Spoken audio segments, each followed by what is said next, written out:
तो दोस्तों अभी तक हमने जितनी सारी चीज़ें पढ़ी, हमने मॉनेटरी पॉलिसी पढ़ा, आरबीआई पढ़ा, रिजर्व बैंक ऑफ इंडिया पढ़ा, तो बहुत सारी चीज़ें ऑलरेडी हमने पढ़ ली हैं।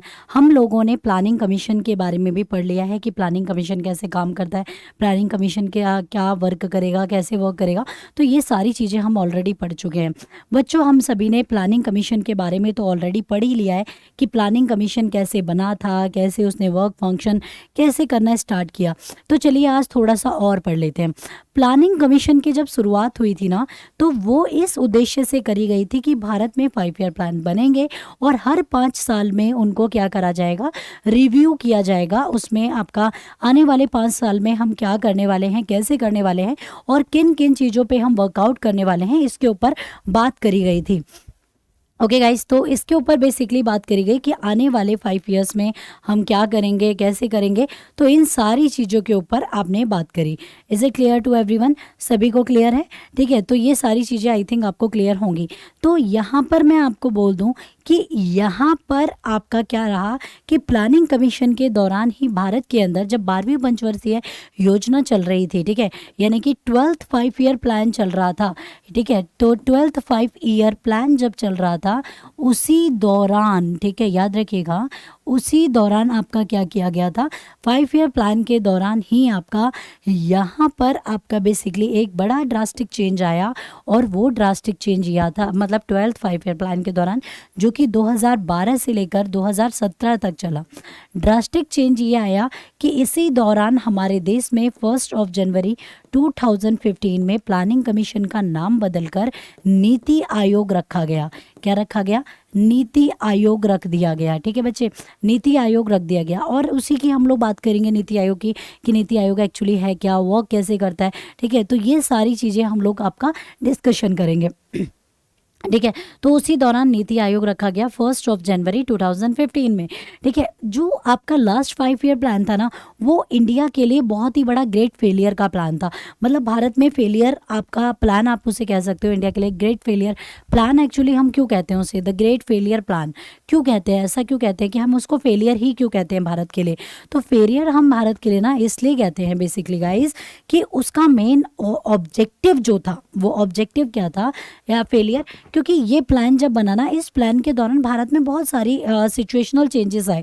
मतलब जैसे कि आपका कुछ आपका डिमोनेटाइजेशन हो गया, जीएसटी आ गई, तो भारत के अंदर ना बहुत सारे चेंजेस आए। नोट बैन हो गया। अब ऑब्वियस सी बात है, जब नोट बैन हुआ ना, तो अर्थव्यवस्था पूरी की पूरी हिल गई थी। ठीक है, अर्थव्यवस्था में चीज़ें आपका बेकार होने लग गई। ठीक है, तो अर्थव्यवस्था जब पूरी की पूरी हिल गई इतनी बुरी तरीके से, तो ये सारी चीज़ों से भारत के ऊपर बहुत ज़्यादा इफेक्ट पड़ा था गाइज।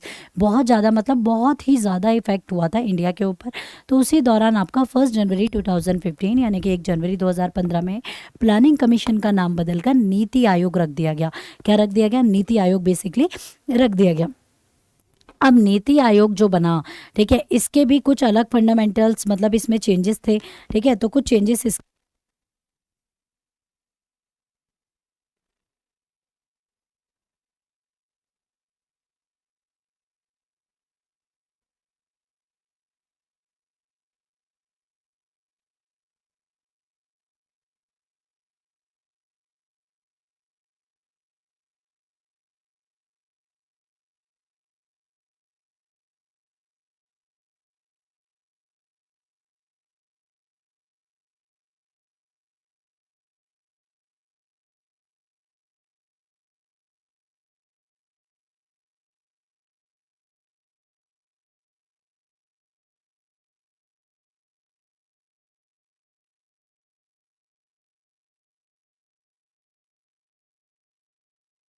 ओके गाइस, तो हमने फिर इसके बाद आपका नीति आयोग बना। ठीक है, तो नीति आयोग जब बन गया है एक्चुअली, ठीक है, तो उसके बाद और ज़्यादा चेंजेस होने लग गए। ठीक है, नीति आयोग का सिर्फ नाम ही नहीं बदला था, बल्कि काम भी बदल चुका था। मतलब प्लानिंग कमीशन को ही रिनेम करके 1 जनवरी 2015 में नीति आयोग रख दिया गया था। और सिर्फ काम ही नहीं, नाम ही नहीं चेंज हुआ था, पूरा का पूरा काम चेंज हो गया था। ठीक है, तो वेल आई होप कि आपको मेरी बात यहाँ पे समझ आ गई है कि काम नाम सब चेंज हो गया था। ठीक है, तो ये बात आपको याद रखनी है। ओके गाइस, तो वेल आई होप कि आपको ये बात समझ आई है। और नेक्स्ट में अब हम आगे बढ़ेंगे, अगले में बात करेंगे नेक्स्ट वन। ठीक है, तो इसके बाद अब बात करते हैं कि नीति आयोग की एक्चुअली शुरुआत कैसे होती है, कैसे बना नीति आयोग, कैसे नीति आयोग ने काम किया, तो ये सारी चीज़ें हम लोग यहाँ पे जानेंगे। ठीक है, तो नीति आयोग बना था आपका 1 जनवरी 2015 को विद द ऑब्जेक्टिव ऑफ आपका न्यू फ्रेमवर्क। ठीक है, प्लानिंग कमीशन 2012 से 17 तक चल रहा था, बीच में नीति आयोग बन गया। तो इसके नए आपका फ्रेमवर्क्स बने। फ्रेमवर्क का मतलब होता है आपका कि प्लानिंग कमीशन पूरी तरह से चेंज हो गया और वो नीति आयोग में तब्दील किया गया। ठीक है, तो नीति आयोग में कम्प्लीटली वो तब्दील हो गया। तो क्या इसके नए नए चेंजेस आए, तो ये सारी चीज़ें हम लोग आज की क्लास में जानेंगे। ठीक है, तो चलिए स्टार्ट करते हैं। देखिए, NITI Aayog national institute for transforming India, इसकी फुल फॉर्म होती है। नीति आयोग की फुल फॉर्म होती है national institute for transforming India. ठीक है, national institute for transforming India, ये तो आपकी फुल फॉर्म हो गई नीति आयोग की। ठीक है, तो नीति की फुल फॉर्म हो गई आपका national institute for transforming India. National institute for transforming India ये आपका नया फ्रेमवर्क है प्लानिंग कमीशन का ही, मतलब 5 ईयर प्लान्स का ही आपका न्यू फ्रेमवर्क भी कहते हैं। याद रखिएगा, न्यू फ्रेम ऑफ प्लान्स। ठीक है, तो न्यू फ्रेमवर्क ऑफ प्लान्स आप लोग इसे कह सकते हैं, जो कि प्लानिंग कमीशन का है। देखिए, प्लानिंग कमीशन एक्चुअली करता क्या था, प्लानिंग कमीशन क्या करता था, प्लानिंग कमीशन के अंदर जब हम बात करते हैं ना बच्चे, तो प्लानिंग कमीशन क्या करता था, फंड का एलोकेशन करता था between the state and ministries. ठीक है, तो याद रखिएगा फंड एलोकेशन, ठीक है, ये बात याद रखिएगा, allocation between state and ministries, याद रखिएगा स्टेट एंड मिनिस्ट्रीज। ठीक है, तो फंड का एलोकेशन करता था बिटवीन स्टेट और मिनिस्ट्रीज के बीच में। तो between state and ministries fund allocation करने का काम जो करता था वो आपका प्लानिंग कमीशन करता था, ये इसका मेन काम था। मतलब स्टेट गवर्नमेंट प्लानिंग कमीशन, मतलब स्टेट गवर्नमेंट पे कितना पैसा जाना है आपका, और आपका मिनिस्ट्रीज में कितना पैसा जाना है, तो इन सब का समावेशन जो करने का काम करती थी वो आपका प्लानिंग कमीशन करती थी। मतलब प्लानिंग कमीशन के कॉन्स्टिट्यूशनली वैल्यूज़ बहुत ज़्यादा थे। ठीक है, मतलब इसे कॉन्स्टिट्यूशनली वैल्यूज़ के ऊपर बहुत ज़्यादा रखा गया था, पर नीति आयोग के कॉन्स्टिट्यूशनली वैल्यूज़ उतने नहीं हैं। नीति आयोग अब एक जो काम करता है वो एडवाइजरी, ठीक है, तो याद रखिएगा एडवाइजरी बॉडी के रूप में काम करता है, एक सलाहकार के रूप में काम करता है। ठीक है, प्लानिंग कमीशन नीति आयोग जो काम करता है सलाहकार के रूप में काम करता है, इसीलिए इसको think tank of government of India कहते हैं। Think tank of government of India basically कहते हैं। ठीक है, क्योंकि आपका ये एक एडवाइजरी बॉडी है, एडवाइजरी बॉडी यानी कि सलाहकार बॉडी के रूप में बेसिकली काम करता है, और इसीलिए गाइस इसे think tank of government of India के नाम से हम लोग जानते हैं। थिंक टैंक हमें क्यों कहते हैं, क्योंकि ये सरकार को नेशनल इंटरनेशनल जितने भी मुद्दे होते हैं उन पे ये सलाह देने का काम करता है, उसे सलाह देता है कि आप ऐसे करिए या वैसे करिए, तो उनको सलाह देने का एंटायर काम नीति आयोग करता है। दैट्स वाई नीति आयोग को think tank of government of India, या आप क्या कहोगे, नीति आयोग को आपका गवर्नमेंट ऑफ इंडिया के सोचने एवं विचार करने की क्षमता भी कहा जाता है। पर लेकिन अगर मैं प्लानिंग कमीशन की बात करती हूँ ना बच्चे, जब प्लानिंग कमीशन था ना तो वो गवर्नमेंट ऑफ इंडिया के साथ जो डील करता था, ठीक है, याद रखिएगा गवर्नमेंट ऑफ इंडिया के साथ जो डील करता था ना प्लानिंग कमीशन, वो इस तरीके से डील बिल्कुल भी नहीं करता था। ये बात आपको याद रखनी है। वो डील किस तरीके से करता था, वो एक्चुअली जो डील करता था वो क्या करता था कि उसके मॉरल वैल्यूज़ बहुत ज़्यादा थे प्लानिंग कमीशन के, उसके क्या हो जाते कि उसका डिसीजन फाइनल डिसीजन माना जाता था। और प्लानिंग कमीशन में जो रोल होता था ना सबसे ज़्यादा, वो रोल होता था एनडीसी का। एनडीसी के मतलब है आपका नेशनल डेवलपमेंट काउंसिल, जिसके चेयरपर्सन जो होते हैं ना वो बाय डिफॉल्ट देश के प्रधानमंत्री होंगे। ठीक है, बाय डिफॉल्ट बनते हैं वो भी देश के प्रधानमंत्री। नई दिल्ली में इसका हेड ऑफिस है, और ये कम्प्लीटली आपका इसके भी कॉन्स्टिट्यूशनल वैल्यूज़ बहुत ज़्यादा हैं। तो कमीशन जो ये था, पहले ये कमीशन भारी भरकम कमीशन था, अभी नीति आयोग है। नीति आयोग को अभी ना कॉन्स्टिट्यूशनली भारी भरकम नहीं कहेंगे, पर करंट अपडेटिंग जो है, अपडेट जो है ना ये करंट में बहुत ज़्यादा है। ठीक है, तो भारी भरकम मैं नहीं कहूँगी, मैं ये कहूँगी कि ये करंट में बहुत ज़्यादा अपडेट आपका बेसिकली है। तो वेल आई होप कि मेरी बात आपको यहाँ पे समझ आ गई है। उम्मीद करती हूँ ये सारी चीज़ें आपको डेफिनेटली क्लियर हो गई हैं। हाँ ठीक है, तो चलिए अब हम आगे बढ़ेंगे, अगले में जाएंगे। Okay, so well I hope कि ये क्लियरली सबको समझ आ गया होगा, उम्मीद करती हूँ ऐसी मैं। ठीक है, तो आगे बढ़ते हैं, अगले में जाएंगे। ठीक है, तो नीति आयोग के जो एक वो हैं, मतलब एक पैरामीटर्स हैं, वो बहुत ज़्यादा हैं एज कंपेयर, मतलब प्लानिंग कमीशन के बहुत ज़्यादा थे as compare NITI Aayog. But NITI Aayog also a very valuable institution because of a new ideas, innovation plans. ठीक है, तो भारत के लिए न्यू आइडिया देने के लिए नीति आयोग बहुत फेमस है। Is it clear? तो सभी को आई थिंक क्लियर होगा। आगे बढ़ते हैं गाइस, यहाँ पे आता है NITI Aayog, national institute for transforming India. मतलब नीति आयोग का ना, मतलब क्या हुआ था कि नीति आयोग को कब लिया गया, कैसे लिया गया, ये भी पता होना बेसिकली बहुत ज़्यादा ज़रूरी है। तो यहाँ पे आता है, planning has been in Indian psyche as our leaders come under influence of the socialist claim of east while USSR.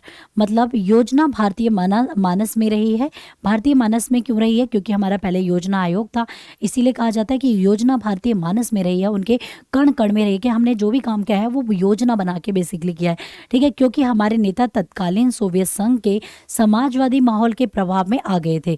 हमारे जो नेता हैं वो मतलब उसके प्लान में बेसिकली आ गए थे। वेल,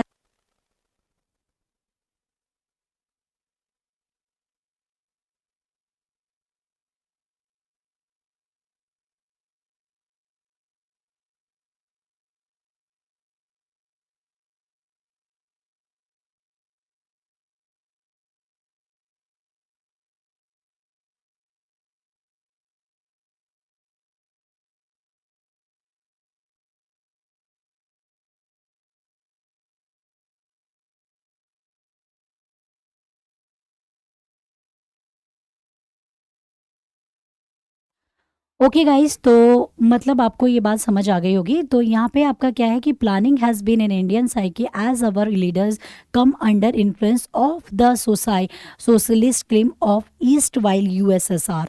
ठीक है, तो बच्चे यहाँ पे आपका क्या था कि योजना भारतीय मानस में रही है, क्योंकि हमारे नेता तत्कालीन सोवियत संघ के समाजवादी माहौल में प्रभाव में आ गए थे। योजना आयोग ने नियंत्रण और कमान दृष्टिकोण पर ध्यान देने के साथ साथ लगभग 6 दशकों तक नियोजन वाहन के रूप में कार्य किया था। मतलब हमारे देश में प्लानिंग्स को बहुत ज़्यादा अप्रोच दी गई थी, जैसे कि आपको यहाँ पे लिखा भी हुआ है गाइस कि planning commission serve as the planning vehicle for चूज to 6 decades with the focus on control and command approach.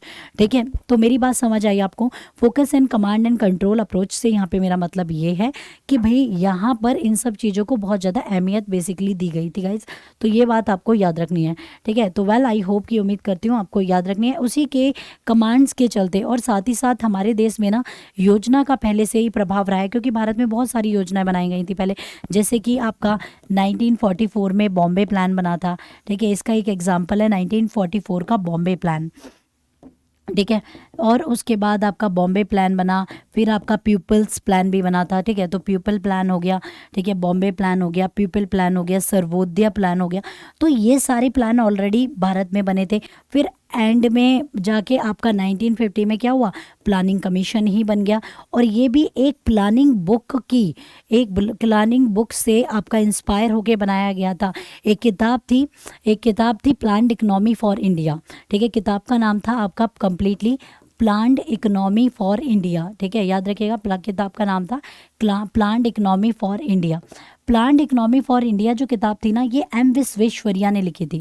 ठीक है, तो एम विश्वेश्वरैया के द्वारा बेसिकली ये किताब लिखी गई थी। एम विश्वेश्वरैया ने ये किताब लिखी थी, और एम विश्वेश्वरैया एक बहुत ही महान इंजीनियर और बहुत ही बड़े राजनीतिज्ञ थे, यानी कि आपका पॉलिटिक्स में भी रहे हैं।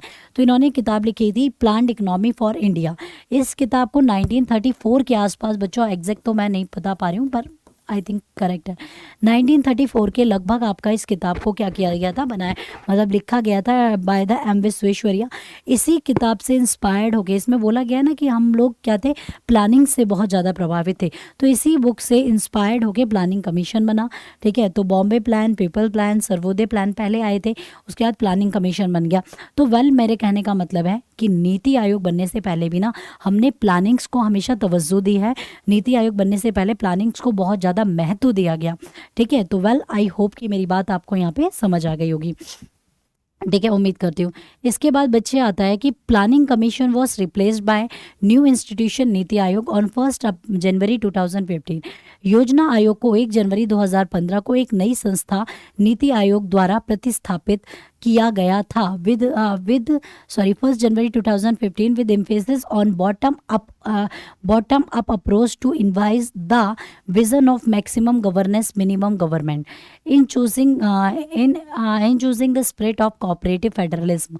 मतलब बोला गया है योजना आयोग को 1 जनवरी 2015 को एक नई संस्था नीति आयोग द्वारा प्रतिस्थापित मतलब प्रतिस्थापित किया गया था, जिसमें सहकारी संघवाद की भावना को प्रतिध्वनित करते हुए अधिकतम शासन न्यूनतम सरकार, मतलब minimum maximum governance minimum government, that is important बच्चों।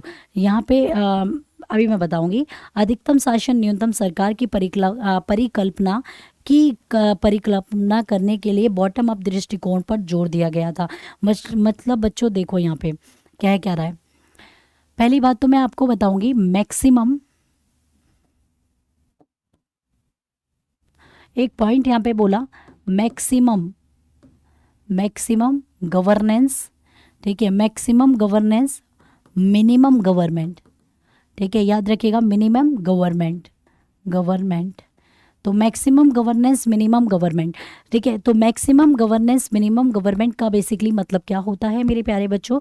मैक्सिमम गवर्नेंस मिनिमम गवर्नमेंट का मतलब होता है बहुत ज़्यादा शासन, ठीक है, लोग काम करें बेहतर रूप से। जब मैक्सिमम गवर्नमेंट होती है ना तो रूल्स आपके मतलब थोप दिए जाते हैं कि आपको नहीं करना है, ऐसा नहीं करना, वैसा नहीं करना।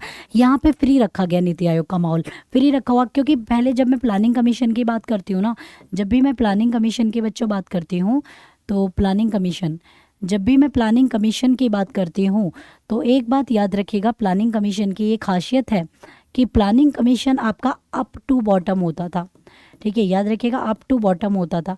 पर अगर मैं नीति आयोग की बात करती हूँ तो नीति आयोग का क्या है बच्चे, ये भी मैं बता दूँ। नीति आयोग का यह है कि ये बॉटम टू अप है, ठीक है, बॉटम टू अप है, ठीक है। तो ये अप टू बॉटम और आपका बॉटम टू अप है। बेसिकली मेरा कहने का मतलब ये है कि यहाँ पर प्लानिंग कमीशन जो है ना, इसमें आपका मैक्सिमम गवर्नमेंट थी, मतलब इसमें आपका क्या है, मैक्सिमम गवर्नमेंट थी, ठीक है, और मिनिमम आपका गवर्नेंस था। मतलब गवर्नमेंट ही को पहली प्रायोरिटी, जो बॉटम के लोग हैं ना वो लोग सिर्फ रूल मानेंगे, पर यहाँ पे क्या आता है कि बॉटम के लोग भी रूल बना सकते हैं, यानी कि रूल्स को बना सकते हैं, पर अगर वो वैलिड हुआ तो उसे अप्रूवल मिल जाएगी। मतलब ये एक मुहिम है कि यह आपका मैक्सिमम गवर्नेंस और मिनिमम आपका गवर्नमेंट पे वर्क करता है। दिस सिस्टम इज कॉल्ड आपका मैक्सिमम गवर्नेंस, ठीक है, याद रखिएगा मैक्सिमम गवर्नेंस एंड आपका minimum government, okay, minimum government वाले कॉन्सेप्ट पे काम करता है नीति आयोग। पर लेकिन इसके ये जो थी ना, ये गिरा हुआ था बड़े बड़े ऑफिसरों से, बड़े बड़े राजनीतिज्ञों से। प्लानिंग कमीशन, नीति आयोग एक अब करंट में एडवाइजरी बॉडी है, उसकी एडवाइस लेना ना लेना आपके ऊपर है कि आप चाहें तो उसकी एडवाइस ले सकते हैं, आप चाहें तो उसकी एडवाइस ना भी लें गवर्नमेंट के लिए, ठीक है। इसीलिए अभी ये गवर्नमेंट अच्छी है, ठीक है, ये अच्छा है, बेटर इसलिए क्योंकि अपडेट है, ठीक है। तो अपडेटिंग वर्जन सबको चाहिए होता है बच्चे। देखिए अगर हम भी किसी पॉलिसीज़ पे कंटिन्यू वर्क कर रहे हैं तो एक टाइम ऐसा आएगा कि हमें जो ज़रूरत होगी ना, हम लोगों को खुद ज़रूरत होगी कि आई नीड सम चेंजेस, ठीक है, चेंजेस की ज़रूरत होती है। अगर मैं किसी भी प्लान पे वर्क करती हूँ तो मुझे उस प्लान के दौरान भी चेंजेस की ज़रूरत होती है। सो वेल आई होप कि मुझे लगता है कि आपको ये चीज़ क्लियर हो गई होगी, ठीक है। अगर क्लियर है तो बताएं यस मैम क्लियर है, ठीक है, क्योंकि ये चीज़ क्लियर होना बहुत ज़रूरी है। आई थिंक ये चीज़ क्लियर हो भी गई होगी, ठीक है। तो पूरी उम्मीद रखूंगी कि ये चीज़ आई थिंक क्लियर हो गई है।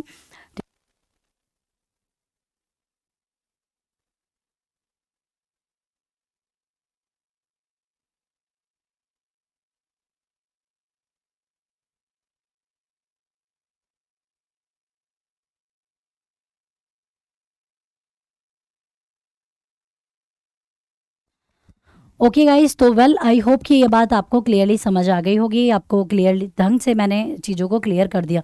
तो यहाँ पे जो लिखा हुआ है ना, यहाँ पे यही लिखा हुआ है कि आपका ये जो काम करता है बॉटम अप अप्रोच पे बेसिकली काम करता है। इनवाइज द आपका vision of maximum governance minimum government, ये इस चीज़ पे काम करता है। अब एक वर्ड आता है आपका the spirit of cooperative federalism. मतलब स्पिरिट ऑफ कोऑपरेटिव फेडरलिज्म का मतलब होता है सहकारी संघवाद। ठीक है, सहकारी संघवाद गरम नहीं जी। सहकारी संघवाद का मतलब बेसिकली क्या हुआ बच्चे, सहकारी संघवाद का मतलब होता है, सिंपल सी बात है, सहकारी संघवाद का मतलब हो गया where the state and central government दोनों एक साथ जब काम करती हैं, जहाँ पर स्टेट गवर्नमेंट और आपका सेंट्रल गवर्नमेंट एक साथ मिलकर किसी फंक्शन को परफॉर्म करती हैं, तो वो आपका फेडरलिज्म कहलाता है। ठीक है, where the state and central government both are coexist, जहाँ पर दोनों ही को एग्जिस्ट करेंगी। ठीक है, देखिए सिस्टम दो प्रकार के होते हैं, इंडिया के अंदर भी, इवन हर कंट्री के अंदर। ठीक है, सिस्टम कितने प्रकार के होते हैं, दो प्रकार के होते हैं। कोई भी गवर्नमेंट ना दो तरह के सिस्टम पे काम करती है। ठीक है, या तो वो होगा यूनिटरी सिस्टम, यूनिटरी सिस्टम। ठीक है, यूनिटरी सिस्टम को हिंदी में एकल कहते हैं। यूनिटरी सिस्टम को हिंदी में क्या कहते हैं, एकल कहते हैं। या वो होगा आपका क्या, आपका फेडरल सिस्टम। ठीक है, फेडरल सिस्टम, फेडरल सिस्टम का मतलब होता है संघवाद। एकल सिस्टम का मतलब होता है जहां पर गवर्नमेंट सिर्फ ओनली सेंट्रल गवर्नमेंट परफॉर्म करती है और स्टेट गवर्नमेंट स्तंभ मुफ्त रहती है, यानी कि वो काम नहीं करती है। ठीक है, ओनली सेंट्रल गवर्नमेंट वर्क। ठीक है, जहां पर सेंट्रल गवर्नमेंट ही काम करती है। और ऐसा जब होता है जब देश में नेशनल इमरजेंसी वगैरह वगैरह कुछ लग जाता है। ठीक है, नेशनल इमरजेंसी इम्पोज होता है तो सेंट्रल गवर्नमेंट का जो फंक्शन होता है ना वो बहुत ज़्यादा बढ़ जाता है और स्टेट गवर्नमेंट का कोई वैल्यू नहीं रहते हैं, उसके कॉन्स्टिट्यूशनली वैल्यूज़ खत्म हो जाते हैं। ठीक है, तो ऐसी गवर्नमेंट जब हमारे देश में अगर सिर्फ सेंट्रल गवर्नमेंट वर्क करे तो उस सिस्टम को मैं यूनिटरी सिस्टम कहूँगी या कॉन्स्टिट्यूशनली यूनिटरी सिस्टम कहेंगे। फेडरल सिस्टम का मतलब होता है जहां पर आपका सेंट्रल गवर्नमेंट, याद रखिएगा, सेंट्रल गवर्नमेंट प्लस आपका स्टेट गवर्नमेंट। ठीक है, जहां पर आपका सेंट्रल गवर्नमेंट और स्टेट गवर्नमेंट दोनों आपस में मिलकर वर्क करते हैं, this system is called a federal system या संघवाद। ठीक है, आप इसे फेडरल सिस्टम या संघवाद बेसिकली कहेंगे।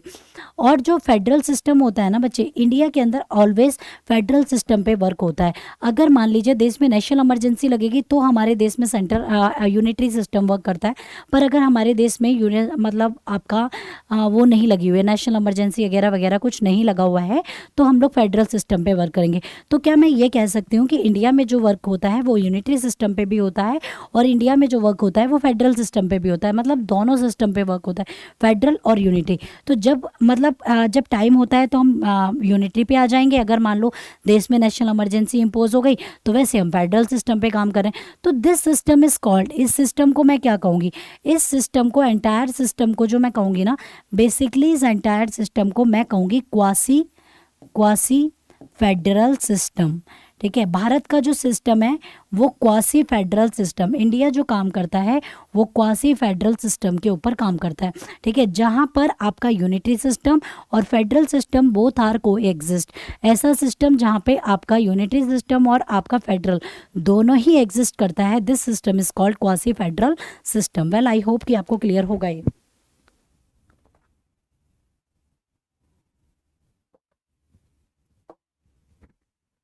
ठीक है, उम्मीद करती हूँ ये सभी लोगों को क्लियर हो गई होंगी चीज़ें एंड डेफिनेटली समझ आ गई होंगी। ठीक है, तो आगे बढ़ते हैं। ठीक है, आगे बढ़ेंगे तो सेंट्रल और आपका स्टेट जहाँ पे काम करेंगे ये फेडरल है और जहाँ सिर्फ सेंट्रल वर्क करेगा, ऐसा जनरली नहीं होता है। ऐसा जब ही हो सकता है जब देश में नेशनल इमरजेंसी इम्पोज हो जाए। तो नीति आयोग में ना बच्चे, जब नीति आयोग ने कहा कि उसका एक ऑब्जेक्टिव है कोऑपरेटिव फेडरलिज्म को बढ़ावा देना, यानी कि सहकारी संघवाद को बढ़ावा देना, तो सहकारी संघवाद को बढ़ावा देने के लिए काम करती है, कौन काम करती है, आपका नीति आयोग। तो नीति आयोग जब सहकारी संघवाद को बढ़ावा देने के लिए बच्चे काम करेगी ना, तो आपको ये याद रखना है बेसिकली कि नीति आयोग से पहले जो योजना आयोग था उसमें सेंट्रल गवर्नमेंट का मोर रोल था as compare to state government. State government का इतना ज़्यादा रोल नहीं था और बहुत ही फ्यूअर रोल था, ठीक है। पर लेकिन अभी की बात अगर मैं करती हूँ तो अभी की डेट में आपका जो स्टेट गवर्नमेंट है उसके लिए पूरी एक काउंसिल है, उसका रोल बहुत ज़्यादा होता है। क्योंकि पहले सेंट्रल गवर्नमेंट सिर्फ एनुअल प्लान्स के दौरान आती थी, जब पूरे साल में एक मीटिंग होती थी, एनुअल मीटिंग के दौरान एक बार स्टेट गवर्नमेंट से उसकी राय या जो भी वटेवर पूछना है वो पूछा जाता था। पर लेकिन प्लानिंग कमीशन में ऐसा नहीं है। प्लानिंग कमीशन में प्रॉपर काउंसिल है और उस काउंसिल में आप उस काउंसिल के दौरान जब भी कोई नीति आयोग में फैसला वगैरह लिया जाता है तो उसका होना भी ज़रूरी होता है। मतलब कि यहाँ पे स्टेट गवर्नमेंट का रोल आ गया। तो इसीलिए नीति आयोग जो प्रमोट कर रहा है ना वो फेडरल सिस्टम यानी कि कोऑपरेटिव फेडरल सहकारी, मतलब जहाँ पे स्टेट गवर्नमेंट भी सेटिस्फाइड है और सेंट्रल गवर्नमेंट भी सेटिस्फाइड है। तो दोनों मिलकर जब सेटिस्फैक्शन पे वर्क करने पे नीति आयोग ने ज़्यादा जोर दिया as compare to unitary system. Okay, unitary system में ये नहीं कहूँगी कि जो आपका योजना आयोग था वो कम्प्लीटली यूनिटरी सिस्टम पे काम करता था। योजना आयोग भी आपका काम करता था फेडरल सिस्टम पे ही, ठीक है। पर लेकिन आपका उसमें स्टेट गवर्नमेंट का रोल कम था। ये नहीं कहूँगी कि ख़त्म था, ख़त्म होता तो वो पूरा यूनिटरी होता, ठीक है। कम था, थोड़ा बहुत रोल था। Is it clear? तो चलिए आगे बढ़ेंगे, अगले में बात करेंगे, ठीक है। तो नेक्स्ट में जब हम बात करते हैं तो नेक्स्ट में अपना मूव ऑन करेंगे, ठीक है। इसके बाद vice chairman appointed by the NITI Aayog के जो मेंबर्स होते हैं ना बच्चों, पहले मैं वो आपको एज अ चार्ट बताऊंगी। नीति आयोग में एक चेयरमैन होते हैं। अब हम मेंबर पढ़ते हैं नीति आयोग के। नीति आयोग में एक चेयरपर्सन होते हैं और उन चेयरपर्सन के बाद यहाँ पे नीति आयोग में कौन कौन होते हैं वो मैं बता दूं।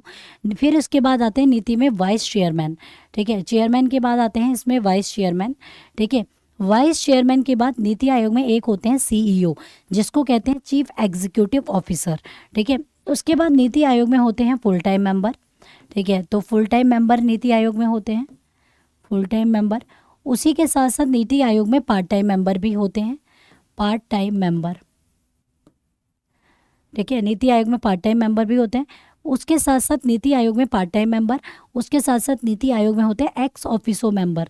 याद रखिएगा, एक्स ऑफिसियो मेंबर, ठीक है। नीति आयोग में एक्स ऑफिशियो मेंबर भी होते हैं, ठीक है। तो पहले आपके चेयरमैन होते हैं और एक्स ऑफिसो मेंबर, इसे मैं कंटिन्यू कर रही हूँ, ठीक है। एक्स ऑफिसो मेंबर्स के बाद इसमें क्या होती है, एक गवर्निंग काउंसिल होती है, ठीक है। तो याद रखिएगा गवर्निंग काउंसिल होती है इसके अंदर, ठीक है। तो गवर्निंग काउंसिल होगी,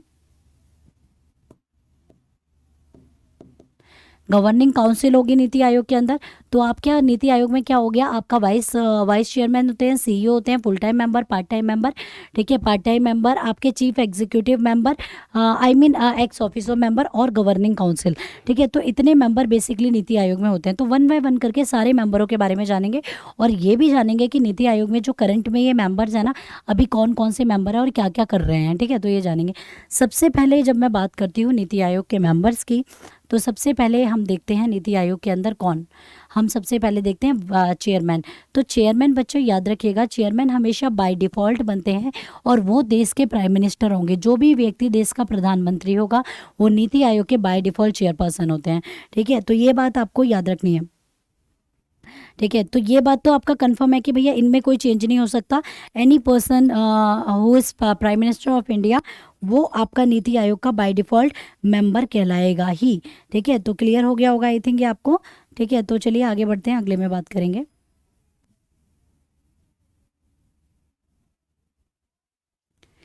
इसके बाद आते हैं नीति आयोग के वाइस चेयरमैन कौन है।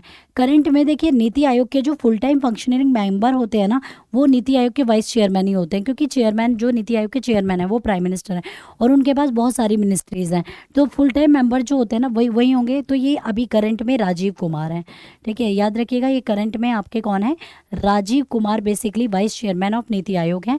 यहाँ पे आपको लिखा भी गया है कि vice chairman to be appoint by the prime minister, और इनकी जो नियुक्ति की जाती है ना, ठीक है, उपाध्यक्ष जिसे कहते हैं, प्रधानमंत्री द्वारा इनको नियुक्त किया जाता है। मतलब इसे प्रेसिडेंट प्राइम मिनिस्टर ही इनकी नियुक्ति करते हैं।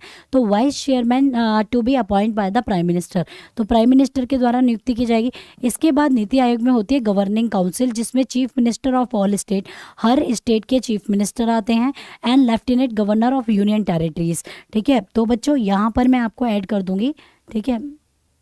यहाँ पे मैं ऐड करूँगी गवर्निंग काउंसिल में कौन कौन आता है। गवर्निंग काउंसिल में आपके आ गए कि आपका ऑल स्टेट सीएम, ठीक है, यहाँ पे मैंने क्या पढ़ा, हर स्टेट के सीएम आपके आते हैं, सीएम एंड आपका ऑल स्टेट के सीएम एंड लेफ्टिनेंट गवर्नर्स, ठीक है, प्लस एलटीज, ठीक है, तो लेफ्टिनेंट गवर्नर्स, ठीक है, और CM of Delhi and Puducherry, CM of Delhi and Puducherry, Delhi and आपका पुडुचेरी के भी आपके क्या होंगे, सीएम इसके अंदर इंक्लूड करते हैं, क्योंकि बच्चे दिल्ली और पुडुचेरी ऐसे यूनियन टेरिटरीज हैं जिसमें सीएम, जिसमें दो में मतलब जितनी भी आपके ऑल ओवर यूनियन टेरिटरीज है ना इंडिया के अंदर, उनमें से सिर्फ दिल्ली और पुडुचेरी ही एक ऐसा है जिसके अंदर सीएम है और किसी के अंदर सीएम नहीं है। तो इनकी गवर्निंग काउंसिल में मैंने बताया था ना कि नीति आयोग के अंदर आपका क्या होता है, नीति आयोग के अंदर बहुत ज़्यादा रोल प्ले करते हैं कौन, सब मतलब स्टेट गवर्नमेंट, तो उनके लिए पूरी काउंसिल बनाई गई है। तो उसमें हर स्टेट के CM and LT of governors, union territories के जितने भी आपके वो हो गए क्या नाम है गवर्नर, सब आते हैं, मतलब ये ऑलमोस्ट सभी लोग आ गए हैं ना, तो ये सारे आपके आएंगे, ठीक है। तो इतने लोग आपके नीति आयोग के अंदर बेसिकली वो होते हैं। अब आते हैं सीईओ, सीईओ इसके चीफ एग्जीक्यूटिव ऑफिसर होते हैं जो करंट में अमिताभ कांत हैं, अमिताभ कांत, ठीक है। तो ये करंट में आपके कौन है, अमिताभ कांत हैं, ठीक है। तो ये करंट में आपके अमिताभ कांत हैं। अब आगे बढ़ते हैं गाइस, ठीक है। इसके बाद आता है regional council, regional council to address specific regional issues comprising chief minister and LTs, मतलब जो क्षेत्रीय परिषद होता है ना, रीजनल काउंसिल जितनी भी होंगी वो सब स्टेट गवर्नमेंट के अंदर आते हैं विशिष्ट क्षेत्रीय मुद्दों को संबोधित करने के लिए, जिसमें मुख्यमंत्री और राज्यपाल उपराज्यपाल शामिल होते हैं।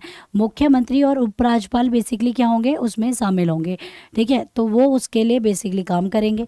आगे बढ़ते हैं बच्चे। इसके बाद आती है एडॉक मेंबरशिप, ठीक है। इसमें एडॉक मेंबर्स भी होते हैं। Ad hoc membership 2 member in x officio capacity from leading research institute on rotational basis, मतलब एडॉक मेंबर मैंने बोला ना कि इसमें क्या होते हैं आपके पार्ट टाइम मेंबर होते हैं, ठीक है, फुल टाइम मेंबर होते हैं, पार्ट टाइम मेंबर, ये एडॉक बेसिस होते हैं बच्चे। ये आपके मैक्सिमम 2 हो सकते हैं, ठीक है। तो याद रखिएगा ये मैक्सिमम 2 हो सकते हैं और एज पर दी कंप्लीटली रिक्वायरमेंट बेस होते हैं, मतलब रिक्वायरमेंट है तो ये होंगे, अदरवाइज ये नहीं होंगे, ठीक है। तो एज पर दी रिक्वायरमेंट सिर्फ रिक्वायरमेंट के लिए होते हैं, रिक्वायरमेंट होती है तो ये होते हैं, अदरवाइज नहीं होते हैं, ठीक है। इसके बाद इसमें फुल टाइम मेंबर्स होते हैं जो कि करंट में कौन कौन है, इसके जो फुल टाइम मेंबर हैं एक तो आपके हैं वीके सरास्वत, रमेश चंद्रन, वीके पॉल, ठीक है, वीके पॉल हैं, ठीक है। तो विपिन कुमार पॉल, ठीक है, डॉक्टर वीके पॉल, ठीक है, और एक है वीके सरास्वत, वीके सारास्वत, ठीक है, और एक है आपके रमेश चंद्र, ठीक है। तो रमेश चंद्र, तो नीति आयोग के ये फुल टाइम मेंबर हैं, ठीक है। तो नीति आयोग के ये फुल टाइम फंक्शनिंग मेंबर है जो नीति आयोग में फुल टाइम वर्क करते हैं। इसमें 2 पार्ट टाइम मेंबर हो सकते हैं और करंट में अभी करंट में कोई नहीं है पर 2 मैक्सिमम हो सकते हैं, ठीक है। इसी के साथ साथ नीति आयोग में एक्स ऑफिसो मेंबर भी होते हैं, ठीक है। तो एक्स ऑफिसो मेंबर अभी कौन कौन है वो मैं आपको बता देती हूँ। एक्स ऑफिसो मेंबर हमेशा याद रखिएगा ये हमेशा यूनियन मिनिस्टर्स होते हैं, याद रखिएगा ये हमेशा क्या होते हैं, यूनियन मिनिस्टर होते हैं, ठीक है। तो यूनियन मिनिस्टर होंगे, पहले इसके बारे में पढ़ेंगे फिर इसके बारे में बात करेंगे, ठीक है। इसके बाद आता है ex officio member maximum 4 from the union council of minister to be nominated by the prime minister, prime minister के द्वारा चुने जाते हैं और ये मैक्सिमम 4 ही हो सकते हैं। तो करंट में अभी कौन कौन है वो हम बात करेंगे, ठीक है, कि करंट में ये कौन कौन है। तो करंट में आपके एक तो आपके हैं राजनाथ सिंह, ठीक है, डिफेंस मिनिस्टर राजनाथ सिंह, ठीक है, एक आपके हो गए राजनाथ सिंह, एक हो गए आपके अमित शाह, ठीक है। तो आपका अमित शाह जो कि आपके होम मिनिस्टर हैं, ठीक है, होम मिनिस्टर हो गए। राजनाथ सिंह आपके डिफेंस मिनिस्टर हो गए, डिफेंस मिनिस्टर हो गए, ठीक है। तो वो आपके डिफेंस मिनिस्टर हो गए। एक आपकी निर्मला सीतारमन है, निर्मला सीतारमन, तो आपका सीतारमन, तो निर्मला सीतारमन है, ठीक है, और जो कि आपके फाइनेंस मिनिस्टर हैं। और एक आपके हैं आपके नरेंद्र सिंह तोमर, ठीक है, याद रखिएगा नरेंद्र सिंह तोमर, नरेंद्र सिंह तोमर जो हैं ये आपके एग्रीकल्चर मिनिस्टर हैं, ठीक है। तो याद रखिएगा एग्रीकल्चर मिनिस्टर, तो एग्रीकल्चर मिनिस्टर हैं। तो बच्चे देखिए हमने क्या बात करी, और इनका नॉमिनेशन जो किया जाता है ना बाय द, इनका जो बेसिकली नॉमिनेशन किया जाता है बाय द आपका nominated by the prime minister के द्वारा इन्हें नॉमिनेट किया जाता है। तो यहाँ पे सबसे पहले आते हैं वाइस चेयरमैन जो कि राजीव कुमार हैं। इसके बाद सीईओ होते हैं अमिताभ कांत हैं। Full time members V K Paul, V K Saraswat और आपका रमेश चंद है। पार्ट टाइम मेंबर मैक्सिमम 2 हो सकते हैं और करंट में तो कोई भी नहीं है। इसके बाद एक्स ऑफिसो मेंबर आते हैं। एक्स ऑफिसो मेंबर हमेशा यूनियन मिनिस्टर होते हैं, ठीक है, यूनियन मिनिस्टर होते हैं। और करंट के अंदर ये 4 यूनियन मिनिस्टर होते हैं, राजनाथ सिंह, अमित शाह और आपका निर्मला सीतारमन, नरेंद्र सिंह तोमर, ये 4 करंट में हैं, ठीक है। इसके बाद इसमें गवर्निंग काउंसिल मेंबर होते हैं जो कि स्टेट से होते हैं, जो मैं बता चुकी हूँ। अब इसके अलावा कुछ आपके स्पेशल इन्विटीज़ भी होते हैं जिन्हें आप एक्सपर्ट कहते हैं, ठीक है। इसके अंदर आपके कुछ आपके स्पेशल इन्विटीज़ भी होते हैं, याद रखिएगा, स्पेशल इन्विटीज़, ठीक है। कुछ आपके स्पेशल इन्विटीज़ भी होते हैं। स्पेशल इन्विटीज़ क्या होते हैं बच्चे? स्पेशल इन्विटीज़ का मतलब है वो अपनी फील्ड के एक्सपर्ट, क्योंकि नीति आयोग एक सलाहकार बॉडी है, सलाहकार निकाय है, तो उसमें एक्सपर्ट्स का होना बहुत ज़्यादा ज़रूरी है। मतलब अगर एक्सपर्ट्स नहीं होंगे ना तो वर्क कैसे होगा, क्योंकि अब वो एक सलाहकार बॉडी है और सलाहकार बॉडी में जितने एक्सपर्ट हों उतना कम होता है ना। जितने भी सलाहकार निकाय होते हैं ना बच्चे, इसके अंदर जितने मैक्सिमम एक्सपर्ट रखे जाएं उतने मैक्सिमम एक्सपर्ट्स कम हैं, ठीक है। तो इन्विटीज़ में जो बेसिकली आपके आते हैं वो आपके, सबसे पहले मैं आपको बता दूं, नितिन गडकरी हैं, ठीक है। तो नितिन गडकरी करंट में हैं। Nitin Gadkari road and transport minister हैं जो आपके बेसिकली आपके नितिन गडकरी आपका करंट में आपका minister of road and transport and highways, ठीक है। रोड एंड ट्रांसपोर्ट मिनिस्टर है, road and transport port and highway ministers हैं, हाईवेज, ठीक है। करंट में नितिन गडकरी हैं। इसके साथ साथ आपके दूसरे इसमें आपके जो स्पेशल इन्विटीज़ हैं में हैं वो पीयूष गोयल भी हैं। तो याद रखिएगा ये इसमें आपके पीयूष गोयल भी आते हैं, ठीक है। तो ये भी याद रखिएगा, इसके अंदर आपके पीयूष गोयल आएंगे, ministry of commerce and industries के मिनिस्टर हैं, फूड के भी हैं, ठीक है। तो कॉमर्स मिनिस्ट्री के बेसिकली ये अंदर आते हैं। और फूड हो गया, है ना, काफ़ी सारी चीज़ें इसमें आती हैं, फूड हो गया और भी बहुत सारी चीज़ें बेसिकली इसके अंदर आती हैं। तो ठीक है, वेल आई होप कि आपको मेरी बात ये कम्प्लीटली समझ आ गई होगी, ठीक है। तो ये सारी चीज़ें हमारी समझ आ गई होंगी। एक है वीरेंद्र कुमार, ठीक है, मिनिस्टर हैं ये Virendra Kumar, social justice and empowerment, ठीक है। ये आपके जो आ जाते हैं वो आ जाते हैं आपके सोशल जस्टिस एंड एम्पावरमेंट, याद रखिएगा, empowerment, social justice and empowerment minister हैं वीरेंद्र कुमार हो गए, नितिन गडकरी, पीयूष गोयल, ठीक है। कई सारे मिनिस्टर बच्चे इसमें आते हैं। इसके बाद आते हैं अश्वनी वैष्णव, ठीक है। तो आपके अश्वनी वैष्णव आपके रेल मंत्री हैं करंट में, ठीक है। तो एक आपके रेलवे मंत्री हैं, ठीक है, अश्वनी वैष्णव, ठीक है। तो अश्वनी वैष्णव आते हैं इसमें, रेल मंत्री हैं अश्वनी वैष्णव।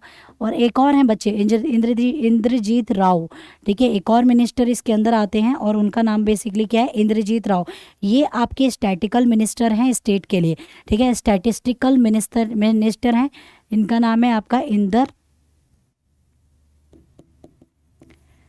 इंद्रजीत राव, ठीक है। ये आपके स्टैटिस्टिकल मिनिस्टर हैं, ठीक है। तो स्टैटिस्टिकल मिनिस्टर हैं स्टेट्स के लिए। तो ये करंट में नीति आयोग के स्पेशल इन्विटीज़ हैं, ये स्पेशल अपीयरेंस मेंबर्स हैं जो क्या करते हैं, स्पेशली आपके एक्सपर्ट के लिए आपका एक्सपर्ट एडवाइस है ये, ठीक है। तो याद रखिएगा, एक्सपर्ट एडवाइस है ये, जो एक्सपर्ट एडवाइजरी देने का काम करते हैं ना वो स्पेशल इन्विटीज़ देते हैं। मतलब बच्चों कहने का ये है कि नीति आयोग में लॉट ऑफ मेंबर्स होते हैं और पहले जब योजना आयोग था ना उसमें इतने सारे मेंबर एक्चुअली होते ही नहीं थे, बस नीति आयोग में ही इतने सारे मेंबरों को इंक्लूड किया गया है, इतने सारे मेंबरों को रखा गया। योजना आयोग में ऐसा कुछ नहीं था, योजना आयोग में इतने सारे मेंबर थे ही नहीं, ठीक है। तो टोटली आपका जो मैंने लिखा, सबसे पहले vice chairman, CEO, full time member, part time member, x officio member हो गए और आपके गवर्निंग काउंसिल के मेंबर। उसके बाद आपका जो आता है, उसके बाद आपके हो गए स्पेशल इन्विटीज़। तो तरह तरह के इसमें स्पेशल इन्विटीज़ भी आपके बेसिकली आते हैं। इसके बाद गाइस यहाँ पे बोला गया regional council to address specific regional issues comprising, मतलब ये तो मैं बता चुकी हूँ। एडॉक मेंबर 2 होते हैं, एक्स ऑफिसर मेंबर की भी मैं बात कर चुकी हूँ।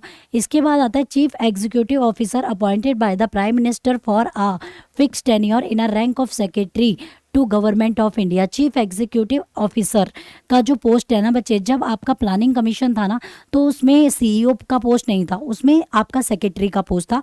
और सेक्रेटरी जो बनते थे ना वो किसी अपॉइंटमेंट वगैरह से नहीं बनते थे, वो एक एज यूजुअल प्रमोशनल प्रोसेस था। ठीक है, एज यूजुअल प्रमोशन प्रोसेस क्या होता है कि भैया आप वर्क करके धीरे धीरे धीरे धीरे आगे करके बन गए हो। तो जो आपके सीईओ होते हैं, चीफ मुख्य कार्यकारी अधिकारी होते हैं, एज वो आपके अपॉइंट किए जाते हैं प्राइम मिनिस्टर के द्वारा। पर पहले वो अपॉइंट नहीं होते थे, पहले एक तो उनका नाम सीईओ नहीं था, आज पहले वो सेक्रेटरी हुआ करते थे, आज सेक्रेटरी की जगह पे सीईओ का पोस्ट बना दिया है, जिसमें आपका अपॉइंटमेंट जो की जाती है वो हमारे ही आपका प्राइम मिनिस्टर के द्वारा बेसिकली करी जाती है। इसके बाद इसमें स्पेशल इन्विटीज़ आते हैं जो कि expert specialist with domain knowledge nominated by the prime minister. इनको भी आपका बहुत ज़्यादा ज्ञान के साथ प्राइम मिनिस्टर के ही उस पर इशारों पे लाया जाता है, प्राइम मिनिस्टर के द्वारा ही ये मेंबर्स बेसिकली आते हैं। सो वेल आई होप कि ये कंप्लीट बात मेरी समझ आ गई है, सभी को क्लियर भी हो गई होगी कि एक्चुअली ये वर्क कैसे होता है। ठीक है, तो इसके बाद नेक्स्ट में आते हैं, इसके बाद आते हैं टीम इंडिया। अब आता है आपका NITI Aayog hubs. Team India hub act as a interface between state and centers. Team India hub राज्य और केंद्र के बीच इंटरफेस के रूप में काम करते हैं। मतलब आपका टीम इंडिया हब है क्या? टीम इंडिया हब अब पहले नीति आयोग एक ऑर्गेनाइजेशन की तरह नहीं, उसने एंटायर इंडिया को ही एक हब बना दिया है। ठीक है, वहाँ पर उसका कहना है कि हम स्टेट और सेंट्रल गवर्नमेंट के बीच सामंजस्य स्थापित करने का बेसिकली हम काम करेंगे। ठीक है, तो उसने एक कंट्री को ही एक पूरा हब बना के रख दिया है। ठीक है, जिसे टीम इंडिया हब के रूप में हम जानते हैं। साथ ही साथ मैं बच्चों आपको बताना चाहूँगी कि इंडिया के अंदर जो ग्रैंड इनोवेशन चैलेंज, ठीक है याद रखेगा, ग्रैंड इनोवेशन जो चैलेंज चला, ठीक है, जो ग्रैंड इनोवेशन चैलेंज चला वो आपका नीति आयोग के द्वारा ही बनाया गया था। उसके तहत आपका न्यू आपके आइडियाज़ होते हैं, नवाचार वगैरह वगैरह होते हैं, उनको प्रमोट करना इसका मेन उद्देश्य हो गया।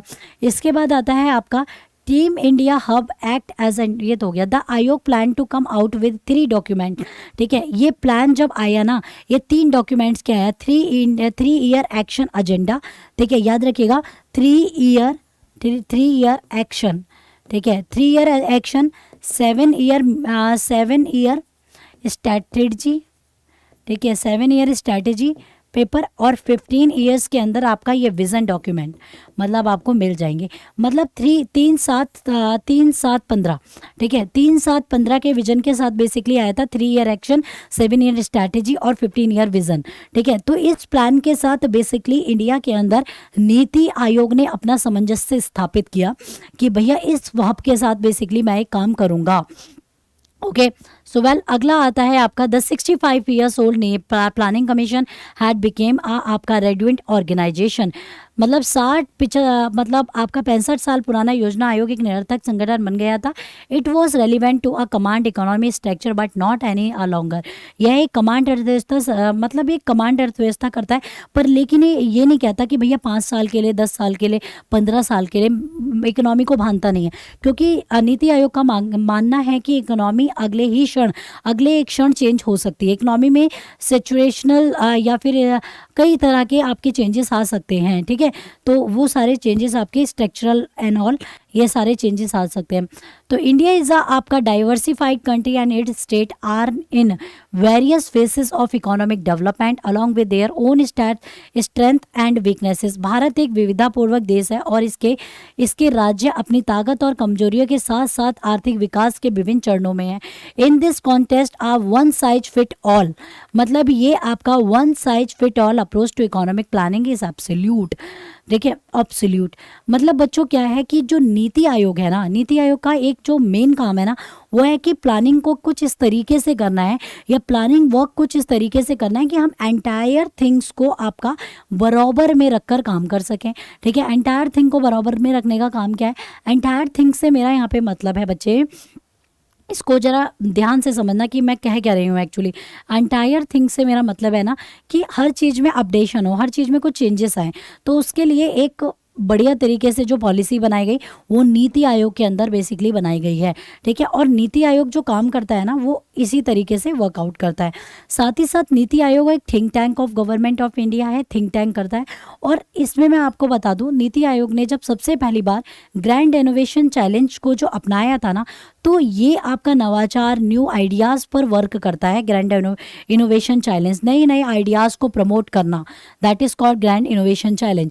तो उसके ऊपर काम करता है। विरुधुनगर में बेसिकली वो करा गया था। और एक can make India competitive in today's global economy, उसको प्रतिस्पर्धात्मक बनाना, ज़्यादा से ज़्यादा प्रतिस्पर्धात्मक बनाना, नए नए अवार्ड्स, नए नए वो हो गया। तो सबसे पहली बार जो दिया गया था वो तमिलनाडु को दिया गया था, ये बात याद रखिएगा। ग्रैंड इनोवेशन चैलेंज में जो पहला आपका अवार्ड दिया गया वो तमिलनाडु को मिला था। किस चीज़ के लिए? नवाचार के लिए। और तमिलनाडु के भी एक जिले को दिया गया था, विरुधुनगर को, ठीक है, याद रखेंगे विरुधुनगर, ठीक है। विरुधुनगर को बेसिकली ये अवार्ड से नवाजा गया, ठीक है। तो ये आपको आई थिंक याद करना है। Is it clear to everyone? I think, I hope कि ये सारी चीज़ें क्लियर हो गई होंगी। तो गाइस, सबसे पहले ना नीति आयोग को समझने के लिए प्लानिंग कमीशन पढ़ना बहुत जरूरी है। जब हमें प्लानिंग कमीशन के बारे में चीज़ें पता लग जाती है, let's move on the other. हम अदर पे जाएंगे और उसमें हम बात करेंगे नीति आयोग की, कि how to work NITI Aayog, how to function NITI Aayog, किस तरह से काम कर रहा है, कैसे काम कर रहा है, और क्या क्या इसके इंपॉर्टेंट्स हैं, ये सारी चीज़ें, ठीक है। तो क्या क्या इसके इंपॉर्टेंट्स हैं, इन सब चीज़ों में एंटायर वर्क देखा जाता है कि how to work NITI Aayog. Okay, so well, I hope कि नीति आयोग आपका कंप्लीटली हो गया। अब हम जो पढ़ेंगे वो नीति आयोग तो हमारा हो गया, प्लानिंग कमीशन भी हो गया। अब ऐसे क्या क्या ड्रास्टिक चेंज थे नीति आयोग में या प्लानिंग कमीशन में, दोनों में मेन डिफरेंसेस क्या थे, उन डिफरेंसेस को देखना बहुत ही ज़्यादा ज़रूरी होता है कि how to differentiate NITI Aayog and planning commission. So well, I hope कि यहाँ तक आपको क्लियरली चीज़ें हो गई हैं, जहाँ तक कि मैं उम्मीद कर रही हूँ, ठीक है। तो वेल, आई होप कि चीज़ें क्लियर, आपको सारी चीज़ें आपको बेसिकली क्लियर हो गई होंगी।